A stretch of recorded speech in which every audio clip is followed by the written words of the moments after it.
No checklist completed is going to save you. No bucket list is going to save you. No amount of blood, sweat, and tears that you've poured out in your life is going to save you. No amount of cash or worldly possessions is going to save you. You can't take it with you. You'll be dead. Buddha can't save you. Gandhi can't enlighten you. The Pope can't absolve your sins. The saints can't pray you into eternal life. Muhammad can't fix you. Allah isn't able. No president, no legislation, no Supreme Court justice, no state or nation or leader or celebrity. No one can save you because there is salvation in no one else. Hey everybody, welcome to another episode of the Bearded Bible Thinker. Proverbs chapter 6, beginning in verse 12 says, "A vile person, a wicked man, is the one who walks with a perverse mouth, who winks with his eyes, who signals with his feet, who points with his fingers, who with perversity in his heart continually devises evil, who spreads contentions. Therefore his disaster will come suddenly. Instantly he will be broken, and there will be no healing. There are 6 things which Yahweh hates, even 7 which are an abomination to him: haughty eyes, a lying tongue, and hands that shed innocent blood, a heart that devises wicked thoughts, feet that hasten to run to evil, a false witness who breathes out lies, and one who spreads strife among brothers." Welcome again to another episode of the Bearded Bible Thinker. Today we're interacting with yet another article from Planned Parenthood. This month is Sanctity of Life Month, which means this month is make fun of, hold accountable, and laugh at and cry because of Planned Parenthood Month. So Planned Parenthood, the new priestly order of Molech, they have this article that I found, ran across. I didn't go looking too hard for it. It just kind of came up. It's one of the first things I ran into. And this is a month where, because of the sanctity of life, that's what January is all about. And so this is a month in which we're interacting with, walking through. I'm going to do a video walkthrough later on. And so you'll see that come out as well. But this one happens to be an article, and that's what we're looking at here today. So we'll be jumping into an article that Planned Parenthood, that's on their website. And the text that I read earlier has everything to do with it, because essentially you're going to run into most of those things that the Lord hates all in this article by itself. So hopefully this is a helpful thing. Hopefully you're going to enjoy this. And you know, part of what I want to do with this is help us understand how to interact with things like this. You know, how do we look into this? How do we analyze an article like this and see all of the problems? It's easy in our culture and our state of mind today, and the way that we were kind of all brought up, to just kind of be sheep about it, to just read an article and expect that article is saying true things. In fact, I think that's a big problem in our culture today, that we actually don't fact check ourselves very often. We tend to just assume that things are correct. And in fact, what's even worse is a lot of times we have our own ideas already. And so whether it's with Bible reading or reading some article online, doesn't matter. We have our own ideas. And what we tend to do is reach out and try and find things that substantiate, or at least that seem to substantiate our ideas, instead of seeking out truth, and whatever that might look like, however difficult it might be to deal with. That's just the fact of the matter. That's the case. So let's try to not do that. That's what we're here to do. We're here to not do that. We're here to look at an article and deal with it, interact with it.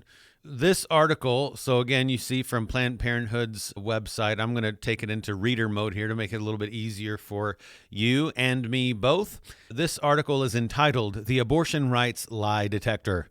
If the House Republicans say these things, they're lying." That's the title of the thing. This is from November of last year. The House is, right at the moment anyway, controlled by the Republican Party. They have the majority in the House of Representatives. And naturally, like any majority that exists, if the Democratic side of things had a majority in Senate, House, and had the presidency, you would see them ramming all sorts of things down the throats of people that from their perspective. And that it's the same way with the Republican side of things. That's just the nature of it. They all have a set of beliefs, and if they have the power and the control in particular situations, they're going to move forward with things that support their particular beliefs. And so this is one of the things that you're seeing, right? You see the House is regulating things, and when the House kind of controls the budget as well, so they're the ones that begin that process. And so when they're going to get into it. The House is making Planned Parenthood mad. Let's just say that. So let's jump into it. The abortion rights lie detector. If House Republicans say these things, they're lying. I think it is, first of all, hilarious that Planned Parenthood has chosen for the picture of this blog article truth. If you're just listening, then there's like blogs will have like a main image or something. Well, their image is like old beat up concrete where you can see the rocks or whatever, and then laying on it is like a business card or an old sign or something that's all sort of grunged up, and it says truth on it. Planned Parenthood needs the truth in a very, very bad way. So let's get to the article, okay?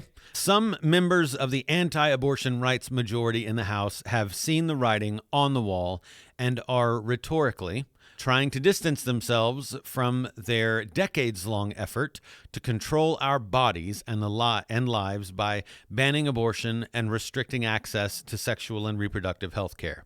Okay, that was a mouthful. That was the first sentence of the article. It was a mouthful. It was almost Pauline in its length. And so what's the assertion here? Okay, so some members of the anti-abortion rights majority, okay, so that would be the Republican majority. Anti-abortion rights is what they're saying here, even though, frankly, the very fact that, we're leaving abortion rights as a thing as long as there aren't equal protection laws in the books. So people actually still can get as much abortion stuff as they would like and not be found guilty of anything at the end of the day. Even in our own state, as you heard when Marshall and Tanner and I did our first podcast to introduce this subject matter for the month, and we went through some of the North Dakota Century Code and all of these abortion things that are here, and if you do this, you can't participate in this, you can't fund this, and you can't whatever, right? But then at the end of that, it's like, okay, and this is a misdemeanor or something, like such a joke. It's like, then please don't say that it's that bad, right? I mean, it's either okay or it's not, right? And if it's not, like this is the taking of a human life, right? This is the taking of a human life. So anyway, they've seen the writing on the wall, they say here, and they're trying to distance themselves from their decades-long effort to control our bodies and lives by banning abortion and restricting access to sexual and reproductive health care. So I'm actually unaware of an attempt nationally by the House to ban abortion. Which is unfortunate because literally this would be something that doesn't even necessarily belong at the state level. It could very easily just be an equal protection thing, amendment to the Constitution, as far as I'm concerned, because it's ludicrous. It's stupid that doesn't exist already. It's stupid that you have to think about putting something like that in place. That doesn't make any sense, because it should just be an assumption that if there's a human life, regardless if it's in the womb, outside of the womb, in a coma, in a vegetative state, whatever that looks like, you can't just off them. Right? Like that's not how that works. You can't just assume that, they're not worth as much as me, so we can kill them. So and then they pull the normal thing right here in the first sentence too, which is to equate abortion with sexual and reproductive health care. I'm actually not even sure what sexual health care is. That has to kind of be a made up thing.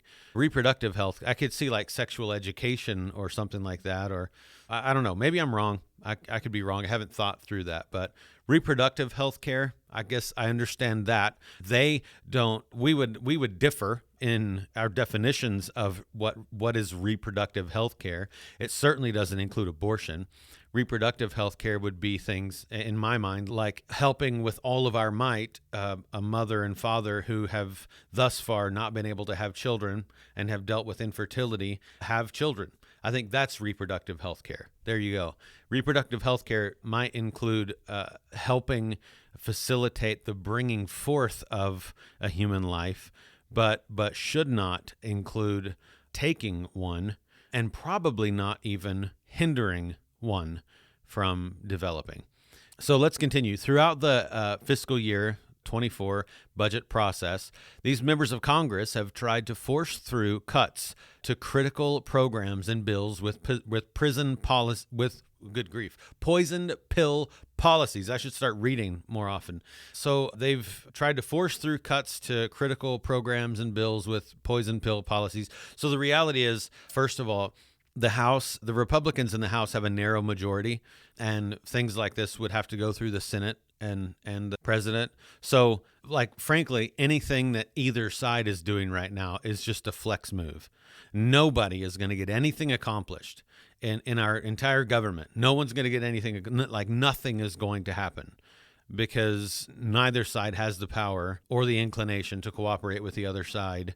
And so when the only time things legitimately do begin to happen is when the majority, when it's like a super majority or something. At least it feels that way as a regular citizen.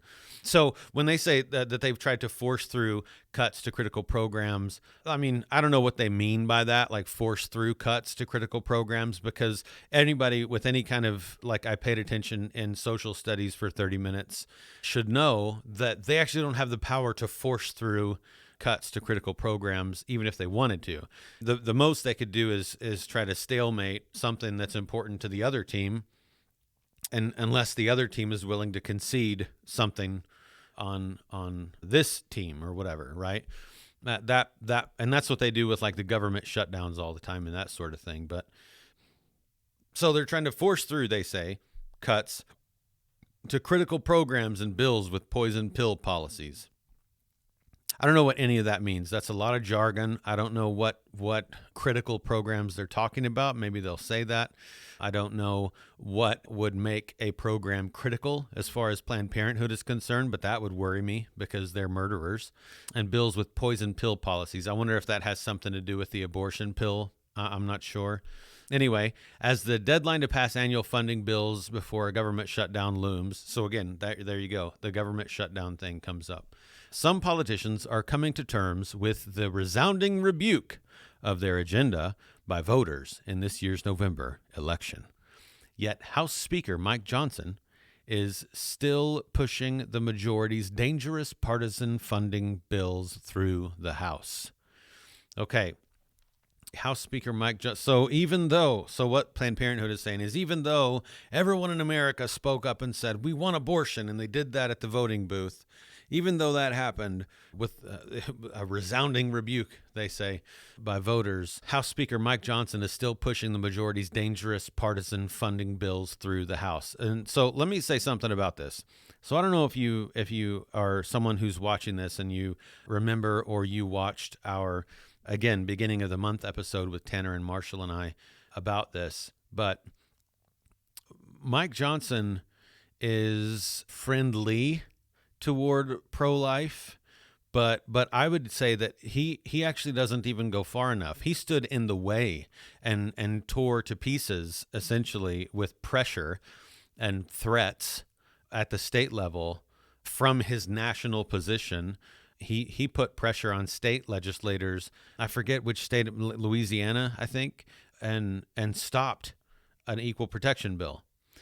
Stop now. Like, I'm not even going to get into details because I don't think you need to. I think it actually hurts the case when you get into details, because then people can get all in this particular situation, because then people can get all empathetic to his point and whatever else. But there's really no sympathy to be shown to this, or no pretty way to look at it. Mike Johnson, that there was a bill that had the very clear chance of being the first bill in the nation, first bill in any state in the nation to create a situation to create equal protection for infants in the womb under the law.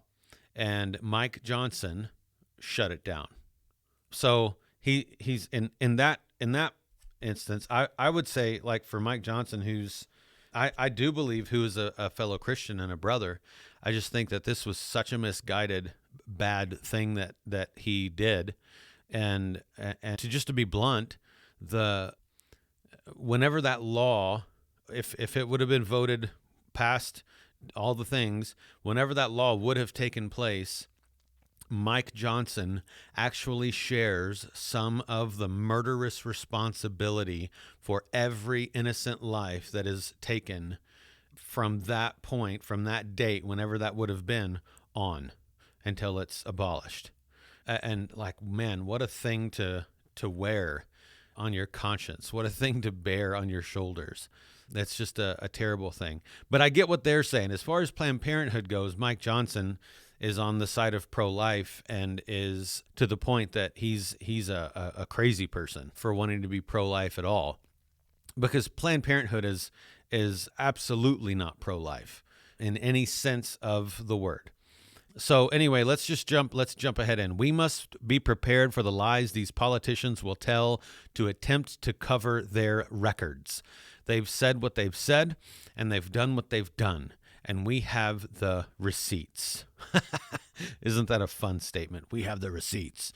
It's so stupid. So first of all, if you're a politician and you have a record of standing with iron boots against abortion, and now you see that the nation is, so this is what they're saying, right? Essentially, right?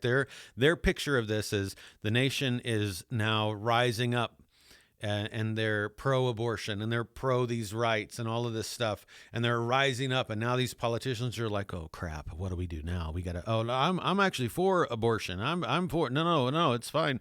If okay, and I think that in large swaths, that is a fabricated, laughable thing. But if that's true of any politician, that they've stood against abortion, and now, because of some sort of perceived uprising in our nation, are backing down and trying to cover their tracks because they're a politician, and their job really, like, this is just true of all politicians, it seems like, that the job becomes, okay, you get voted in, make all these promises, and from then on, like from that moment on, the entire job just becomes keep my job. Right? Like the whole job becomes, it's not about being productive. It's about doing whatever I have to do to keep my job next time, and then the next time, and then the next time. Like it's, and I know I'm not the only American that feels that way. Like that's gotta be a solid majority. Like that their entire goal seems to be, let's just make sure that we can get voted in next time. Which is antithetical to the whole thing. And I think term limits should happen for sure, but that's neither here nor there. We must be prepared for the lies these politicians will tell to attempt to cover their records.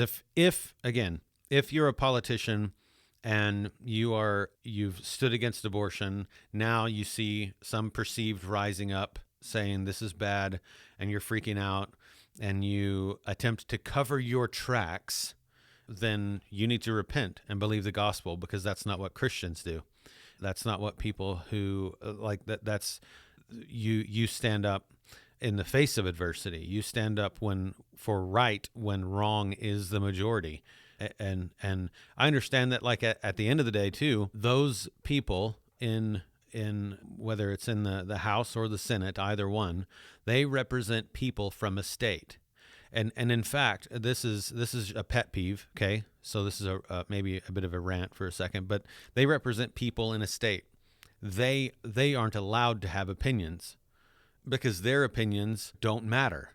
The opinions and the feelings and the personal whatever of people who, like, you represent the people in your state. So if the people in your state are all of a sudden, this is the difficulty, right? Because if the people in your state believe certain things should happen, your job is then to facilitate those things. Now, as a Christian, there may come a time when, so like as a Christian, a Bible believing Christian, if I'm in a political office and the people resoundingly shift from in my state from choose life, from abortion is murder, to let's make this a right. The right thing actually isn't for me to go against the will of those people. They voted me in to do a job to represent them and their opinions and their beliefs. No, as a Christian, the right thing for me to do is to resign and call them to repentance in that resignation very publicly. Because in good conscience, I could never support abortion, but also in good conscience, I don't think that I could, I also don't think that I could say, like, stand for things that I know the people that voted me in aren't standing for. So there you go. You can have that bit for free. Let's jump in. So the whole premise of this article is that they're going to give statements like this one you can see at the bottom of the screen. We support access to birth control. That's a lie, they say. So they're going to give statements that I don't know if they're actual quotes from actual people or not. Doesn't matter. They're going to give perceived statements or true statements that Republicans have made, and then they're going to say that's a lie, and they're going to tell you why they believe that's a lie. Okay? So the Republicans, we support access to birth control. That's a lie.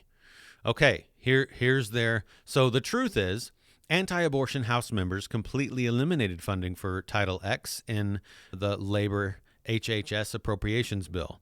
Title X is the only federal program dedicated to providing sexual and reproductive health care services to people with low incomes. This includes birth control in their state and foreign operations appropriations bill. They cut funding for international family planning programs by nearly 25%, and they banned for international family planning programs. I don't know what that means, but why would we be funding anything international like that? Does that mean like that we're like doing pregnancy classes in like other nations or something? Like, I don't even know what that means. It says, and they banned funding for the UN's Sexual and Reproductive Health Agency, UNFPA, which provides access to care, including birth control, in some of the most challenging settings around the world. Okay, so one of the so to be fair, I haven't looked in depth at this article. I saw the main statements that we'll walk through, but I haven't read all of these things. So like in large part, I don't know exactly what they're talking about. But one thing that I do know is that when you think about bills and laws and Title X's and whatever, there are always many, many, many things at play. There are multiple things on the table. I bet, and you do this if you are so inclined, I bet if you're listening to this or if you've read this article in some other setting, I bet if you took some of the things from this paragraph that are mentioned, like Title X, if you took some of those things and researched it, you would find that Planned Parenthood is mad because I bet this cuts some of their money. This cuts funding that would go to them and other things, but Planned Parenthood can call it birth control if they want. But see, the problem is they use words a lot that mean different things. They mean different things when they say certain words. Like, so for them, birth control, I think, would include abortion. It would include abortion pills. It would include morning after pills, which are abortive in nature. It would include those kinds of things. And so, like, if you're talking about that, well, yeah, no, that's sinful. That's murder. Let's see what God says about that. Let's see, Exodus 20:13, you shall not murder, perhaps the most famous statement about that, okay? Leviticus 24:17, whoever takes a human life shall surely be put to death. That's God's standard. But you might say, oh, well, that's Leviticus. That's the Old Testament law. Great. Wonderful. Genesis 9:5 and 6, before Moses, before Abraham, before any Levitical law. This is Noah, right? God talking to Noah. And for your lifeblood, I will require a reckoning. From every beast, I will require it, and from man. From his fellow man, I will require a reckoning for the life of man. Whoever sheds the blood of man, by man shall his blood be shed. For God, and here's the reason, for God made man in his own image. When we take a human life, doesn't matter if it's outside of the womb or inside of the womb, whenever we maliciously take a human life, that's murder. And we're killing the image of God. We're killing someone who's been made by God, who's been knitted together in the womb by God intentionally, and we're killing them. So for God made man in his own image. This is the reason. This is the overarching reason that abortion is such a horrific thing, that murder in general is such a horrific thing. It doesn't have to be abortion. So this is what the scriptures have to say about it, right? What the scripture that I just read at the beginning of this thing, one of the things that God hates, it says, hands that shed innocent blood. And that would not just be the person actually facilitating the abortion. That would include, like, there is blood on the hands of the boyfriend or dad or whatever, husband, that drove him there, that pressured him into it at times, whatever that looks like. There's blood on the hands of the nurses at the abortion clinic, of the receptionist who checks him in at the abortion clinic, of the abortion doctor, if you want to call them that, themselves. And there's blood on the hands of the mother, unless they've been coerced in some way. So there's plenty of blood on plenty of hands to go around with every single abortion. There's blood on the hands of anyone who works at any factory that produces these pills, anyone who continues to work at a manufacturing plant or a pharmaceutical company that produces these pills that kill and murder innocent children by the hundreds of thousands. So again, plenty of blood to be on plenty of hands to spread around. That is something that they would include in birth control. So when they say that it's so bad that in their mind the House Republicans supporting access to birth control, well, the first thing that I would say is, what do you mean by birth control? What do you mean by that? What is included in birth control? And then they would dance around that for sure, because that's how it works. And so you would have to pointedly ask, okay, listen, what about abortive pills? What about abortion pills? What about abortions themselves? Are those fitting into birth control? And if so, well, then good. Okay? And that this doesn't include like that there is a Christian thinking that and Christians fall on different sides of this, but is regular birth control a good thing or not? God gave women the ability and to know about their bodies, to know about their cycles and all of those kinds of things. God gave you natural birth control, right? Like, when you're ovulating, for instance. And so anyway, that's an entire other discussion. But I bet if you looked into some of these other things, you would find that Planned Parenthood is getting cut from some cash, and certainly even if they're not, that doesn't change the fact that they are ruthlessly pushing forward their agenda here for abortion, and so this it impacts them. Anytime life wins, anytime godliness takes a step forward, they get punched in the face. They get a black eye. They get hurt a little bit by it. Their agenda gets flushed down the toilet just a little bit more. And so it's a sting for them. So we support access to birth control. I mean, the thing that they mean by birth control, on the one hand, is really probably so convoluted that you couldn't. Yeah, I don't know. It would be hard to distinguish what the heck they were even talking about there in the first place. Let's move on to the next one, though. Okay, we could talk about that more. I'm already 34 minutes in. All I've done is introduction, really, and one of these so-called lies. Okay, so let's do the second one. We don't want to restrict medication abortion. First of all, if anyone is saying that, then they need to repent. Like, I don't even know why this is why. It would be interesting. Let's see. I don't know.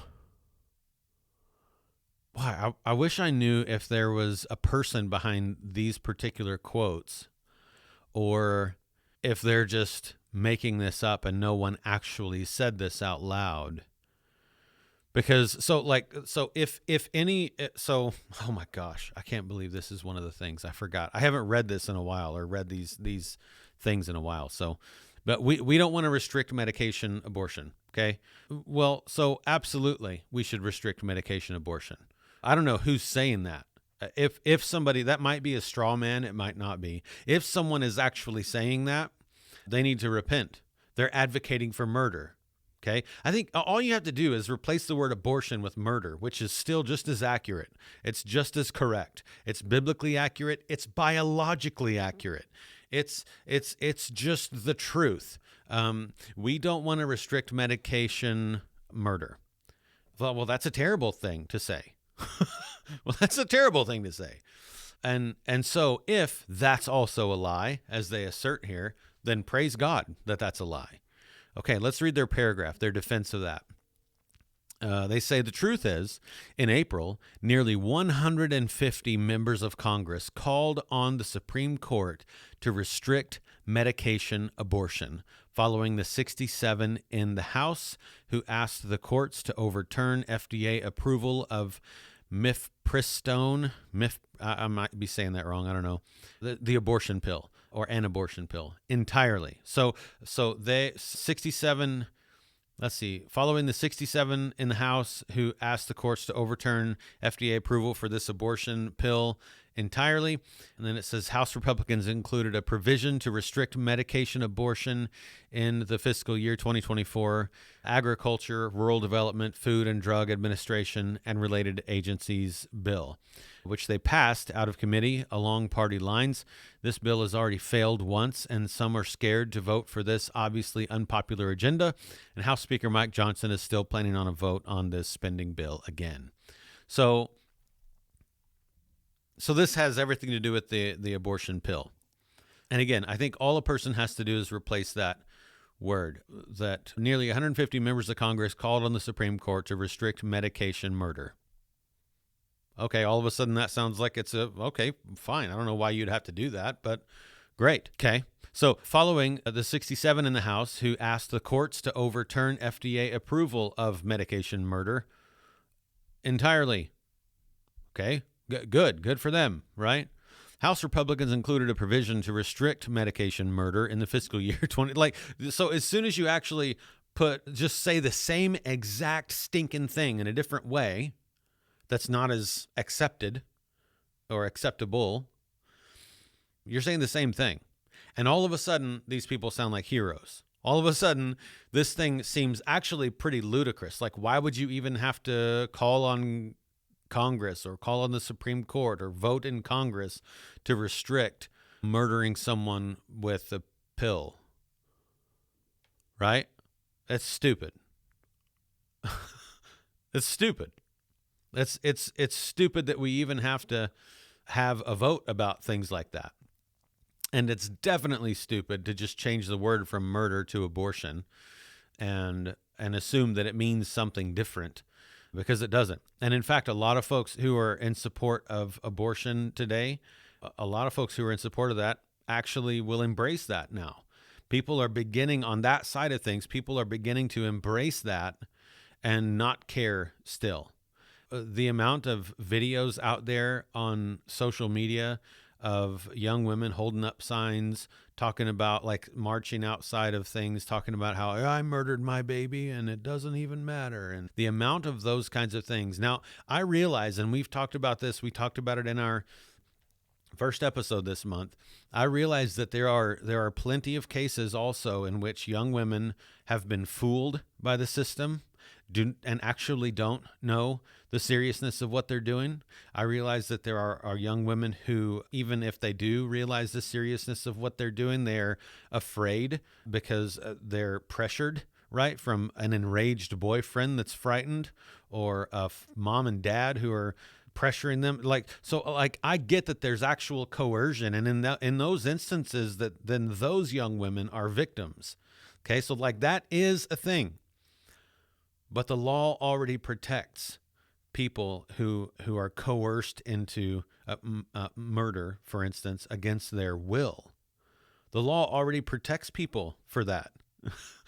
So equal protection, at the end of the day, is a good thing. It simply protects the unborn from murder the same way it protects the born from murder. That's all it does. And so if a mother is coerced, if a mother actually doesn't understand what she's done until after the fact, then she will not be liable for that necessarily. If a mother, knowing what is happening, knowing the consequences, knowing the situation, and if that's if that's one of those mothers who are marching outside at a so-called women's march and saying, "Yeah, I murdered my baby," well, yeah, then you're going to prison. Actually, then you should get the electric chair, right? It biblically, it's maybe hard to swallow for us at times to hear that sounded really abrasive, right? But biblically, it's not rocket science. It's really not. Hey everybody, just wanted to take a minute and remind you to check out another couple of podcasts that we have going on. The Babbling Pastors podcast drops a new episode every Wednesday morning, and in that podcast I chat with my longtime pal, the Honest Youth Pastor, and we chat about theology and ministry. It's a lot of fun and probably more entertaining than this. You can also check out our Preaching at Hillside podcast, and that's found on various platforms and expanding all the time. That's published by Monday of each week and is just what it sounds like. It's we're really creative around here. It's just our preaching ministry at Hillside Baptist Church here in Dickinson, North Dakota. Also, every Wednesday, check out the Herbie Ray podcast, hosted by my lovely bride, Donna. With various special guests, she talks about motherhood, wifery, homeschooling, and all sorts of other things from a reformed biblical perspective. So, rinse all the mud out of your ears and give those things a listen. Number 3, we support women's equality. Survey says that's a lie. I like the little survey says thing there. That's clever. We support women's equality. Well, my goodness, what does this even mean? This is an entire podcast by itself. We support women's equality, they say. Okay, here's the paragraph afterward. Here's the explanation from Planned Parenthood as to why that's a lie. Okay, the truth is, House Republicans tried and failed to pass it. Again, you don't have the power to pass anything. The Senate doesn't either, right? Which is why we're still a country and stuff at this point.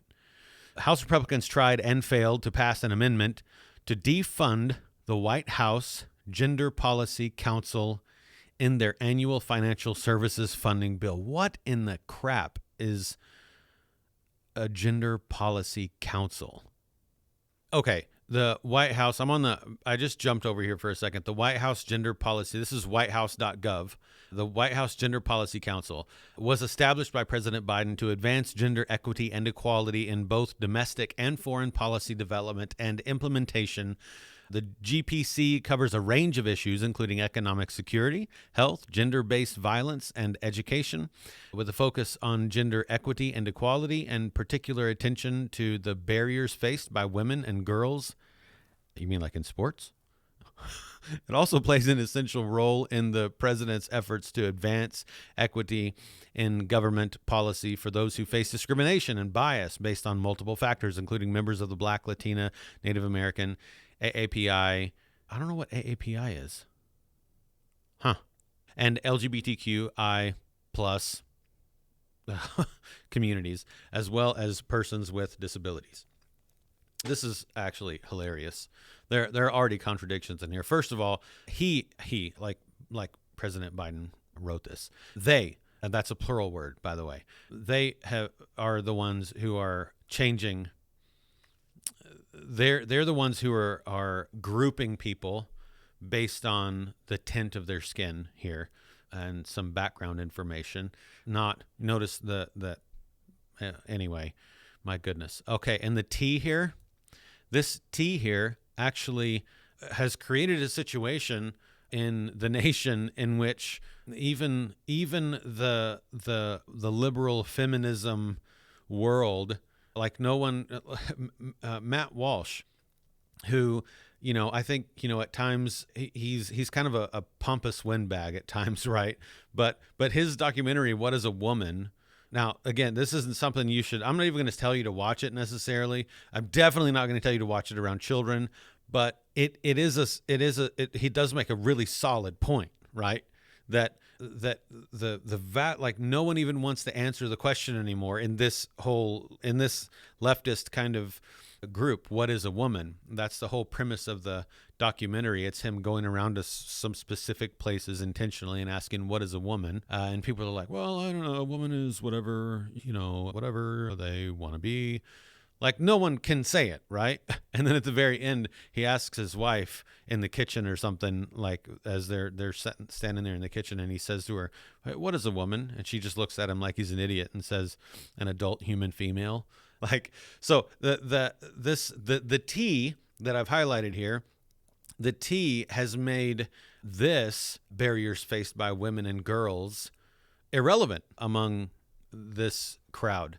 So this is kind of funny, but okay. So now at least we know what the Gender Policy Council at the White House is. So let's go back and look at this. So we support women's equality. They say the truth is House Republicans tried and failed to pass an amendment to defund the White House Gender Policy Council in their annual financial services funding bill. So they wanted to defund that. That's the office charged with advancing gender equality across federal programs, managing comprehensive efforts to address things like systemic discrimination. Systemic is a word I'm getting really tired of. Systemic discrimination, economic security, and wage gaps. Wage gaps is really a stupid concept, a stupid fight. In an actual because there are so many factors that go into that. There's so many factors that play into that. For instance, someone on the left might try and say that hypothetically might try and say something like, well, women on average make 15% less than men in the same industry. Okay. Well, what are the jobs that each of them hold in that industry? Like they'll leave out all sorts of information. Okay. Well, then you might say, okay, well, women get paid less than men in that exact same job who've had the exact same experience and degrees and whatever, right? Well, now we have at least a conversation to begin to talk about. But I think Jordan Peterson, who has some helpful things to say about this, because he brings out even the psychology of the matter, like that men generally are more abrasive than women. And so that actually plays into that. It actually plays into, you get up this chain because you're a little bit more ruthless. You're a little bit more willing to go to war to get that position or that raise or that promotion or, whatever it might be, right?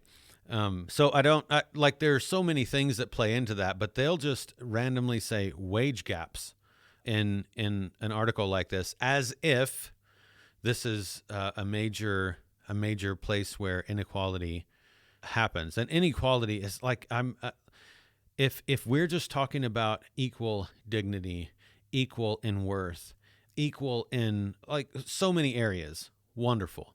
But that is not what equality means anymore. And it's certainly not what equity means anymore. The word equity is in the scriptures.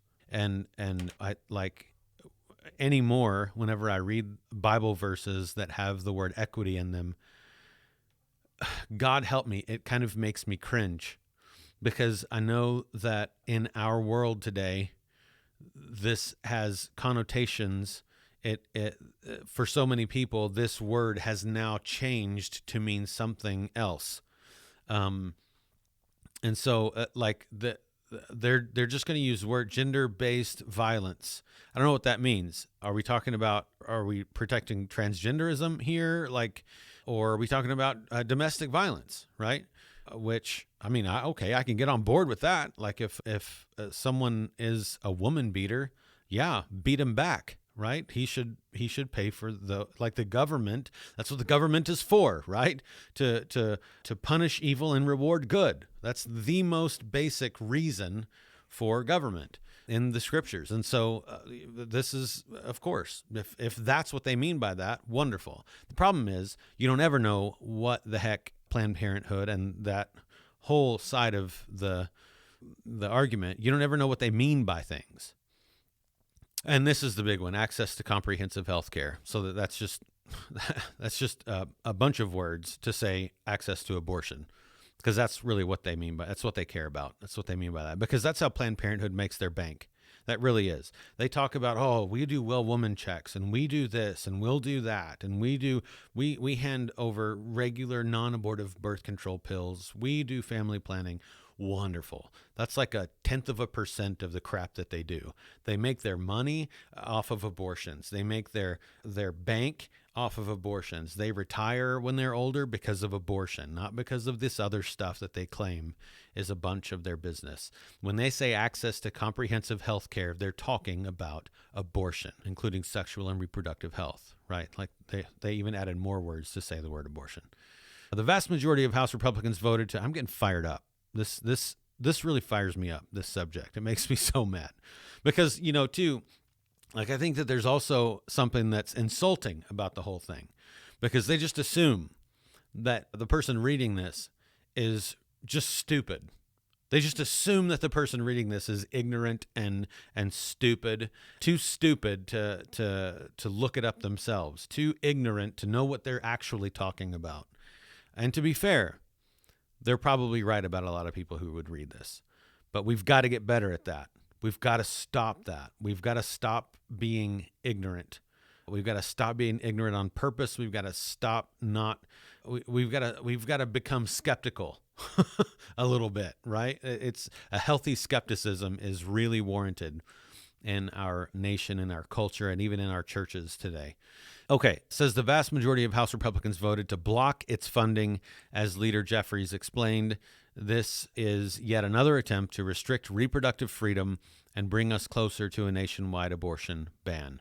Oh, my goodness, a nationwide murder ban would be great. I think that's already a thing, though, right? Like we just call this something else, so it's not.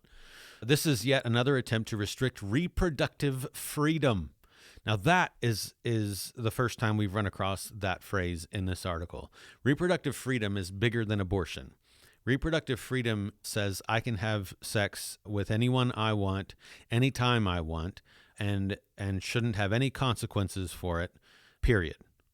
Reproductive freedom, at the heart of reproductive freedom is a worship of sexual intercourse, is a worship of sexual things. That is at the heart of reproductive freedom. Reproductive freedom is you could just like I've replaced the word abortion with murder, and it's the same thing. You could change reproductive freedom to sexual immorality, and even though it's not the same exact thing, sexual immorality is the heart behind, the mind behind the idea of reproductive freedom. So that reproductive freedom is the people marching in the streets, shaking their fist at God, saying, "I'll be my own God. I'll do what I want. You can't tell me what to do," which is stupid. We tell people what to do all the time. Like you obey a speed limit because you're told what to do, right? Or maybe you don't. I don't know. The next one says, we support health. How many are these? Oh my gosh. I don't know. Okay. So there are only a few more. I can try and speed this up. This is an hour in. We support healthcare for our communities. Lie, lie, lie. Ooh, they did that like holy, holy, holy there. They did a little thrice lie thing there. We support healthcare for our communities. Okay.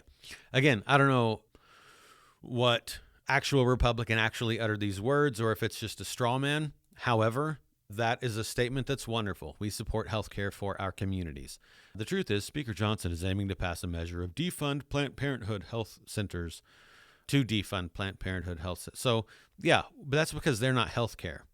That's because even though they do healthcare-y things from time to time, they're actually about abortions. Now, here they go. They're gonna do a Rick Warren and start right in the middle of this. Talking about all the things they've accomplished, right? Oh my, look at me. Look at all the things I've done, right? Planned Parenthood health centers. So here they are defending themselves, right? Planned Parenthood health centers served 2.1 million patients in 2021 alone, providing 4.4 million tests and treatments for sexually transmitted infections, nearly 200,000 breast exams, more than 228 pap tests, and birth control to nearly 1.6 million people. 76% of Planned Parenthood health centers are located in health professional shortage areas, rural and medically underserved communities. Notice what they didn't say. Notice the statistic they didn't put in there, right? They didn't add how many abortions they've performed. Because even Planned Parenthood understands the evil that they're committing. For although they knew God, they did not, right? Right? They didn't honor him as God. They exchanged the truth of God for a lie. There's no excuse, oh man. Right? Planned Parenthood health centers served, and then they give this huge pedigree of things that they celebrate, and they don't list the one thing, frankly, that they're the most about. And they don't list it because they know it's freaking evil. Ugh. This is frustrating. I'm going to move on because that one will make me crazy. We're the pro-baby party. Okay. I don't know who said that, but if someone said that, that's not a bad thing to say. Like, that seems like a wonderful statement. Let us check. Also a lie. Okay, so what Planned Parenthood is saying that they're not the pro-baby party. The truth is, anti-abortion rights politicians have a long history of neglecting programs that help children and families, and they are advancing funding bills that slash support for such programs. It would be really helpful if when people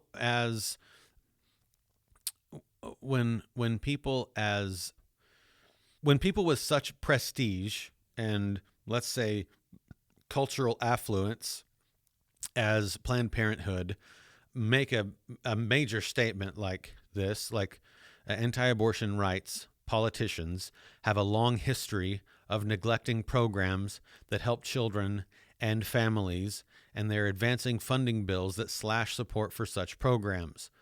Like that long history, and then one small example that they're going to share here. But it would be helpful if they gave like a footnote there or something to explain, okay, what history? What do you mean by that? I think that, like, in a lot of debates, you'll see this happen, right? Where someone will make some claim that may or may not be just completely ridiculous and made up, okay? And then all a person has to say in reply is, what's the long history? Like, what do you mean? Give me some specifics. What long history of neglecting programs that help children? If we're talking about welfare or like, I don't know what all they could be talking about there, but there are a lot of programs that are unbiblical that our nation has.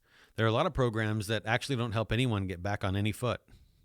There are a lot of programs that actually lock people into a laziness mindset, or a mindset of, I can't, this is it, this is all I've got, or a mindset that says that just feeds our natural human flesh of like, I deserve this, that sort of thing. So like there are lots of programs that people might think are helpful or good or something like that actually might help some people, but that are so abused by so many, and they're so broken that they should just be erased. And we should back to the drawing board, try and figure out how to help people who actually need help and help them get on their feet so that they don't forever and ever need help. So so for example, the Republican agriculture funding bill would make drastic cuts to WIC, despite the increasing need among pregnant people again, not pregnant women, because God forbid we know what women are, right? As they just had a paragraph back here, like talking about equality for women. Like, so stupid. New parents and young children that the program is designed to serve. Now, to be fair, like we were on WIC when our boys were babies. I think specifically, it might have been for both of them. I don't know. We were on WIC for a time, and it was helpful. Like we probably couldn't have afforded some of the things that we got, right? It was a little bit easier, but at the same time, could we have afforded to buy that milk if we didn't buy that coffee right at the coffee shop? Probably, right? Like I think in a lot of instances, this stuff is like a perk for people. It's wonderful, but it's actually not necessary to the large percentage of people sometimes that some of these programs serve. That doesn't mean that there aren't some people that need help. They do. Like, don't hear me say that that's not true, because it is. But so they're bringing one example here, again, really without a lot of proof texts, which, I like. Okay, I'll buy it. It's fine. The next paragraph: instead of attacking these programs, so they should just say, instead of attacking WIC, because they haven't approved or they haven't proven that any of what they said, other than maybe this one brief example of WIC, and what does a drastic cut mean up there, right? So instead of attacking these programs, they say, they could be using the appropriations process to provide urgently needed emergency support for child care and child poverty. In January 2022, they refused to extend the child tax credit, even though the temporary child tax credit as part of the COVID-19 relief package reduced U.S. child poverty by 46%, lifted nearly 4 million children out of poverty, and reduced that. Look, if you're just giving free money to households, that's not lifting anyone out of poverty. That's giving them temporary relief while they spend it all and go directly back to poverty. This is a stupid argument. Nobody believes. Please tell me you don't believe that this actually happened and it's a sustainable thing. That's so dumb. Reduce the number of households that reported not having enough food, deepening this child care crisis. And if that wasn't enough, we know anti-abortion policies hurt the economic well-being of families. Oh, babies cost so much. So we could say this, like, having sex costs. Okay? It does cost. Having children costs you money. Okay? Having sex can end up saddling you with a human or humans to care for that are your responsibility. And it's wonderful. Having our boys is one of the great blessings of our lives, Donna and I. And both times we couldn't afford it. Like the first time I think a PFC, private first class in the Marine Corps. And I mean, I don't know if you've been there, but they don't get paid much, right? And this was like, like you're not getting rich as a PFC unless you're like dealing drugs on the side or something. Like that's just not happening. You're not getting rich. And so when we found out we were pregnant the first time, it was like, it was a wonderful thing, but it was a wonderful thing that I had to go, crap, what are we gonna do here, right? When we got pregnant with Wyatt, our youngest, who's 12 now, it's been a minute, right? When Donna was pregnant with him, when I first found out all of that, man, when that happened, I was working at a job that couldn't always pay me on time. Even the guy did the best he could, but it just wasn't great circumstances, and The business wasn't super sustainable, how it was set up. And I ended up, like, it was a struggle to even make rent. And so it certainly was a struggle to have food on the table. And that was just with Donna and I and the toddler that we had. And then, oh my goodness, there's another little boy coming into the world too. So this is, I mean, I get it. I get that anti-abortion, what they mean by this. We know that anti-abortion policies hurt the economic well-being of families. What they mean by this is that children hurt the economic well-being of families.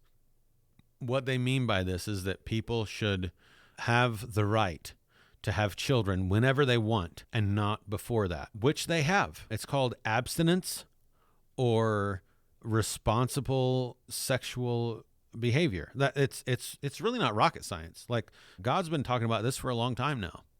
This is so dumb. It doesn't hurt the economic well-being of families. That's stupid. It says we support veterans, military service members, and their families. You guessed it. Another lie. The truth is, the Republican House majority passed the Department of Veterans Affairs funding bill overturning a rule allowing the VA to provide veterans and their families access to abortion in cases of rape, incest, or pregnancies that threaten the life or health of the pregnant woman. I'll just say it right if they won't.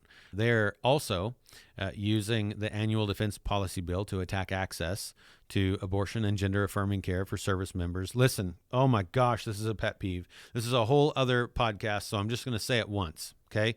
Nobody wants to be in a getting shot at situation with someone next to them that is mentally unstable enough in that moment that they're not even sure what their gender is.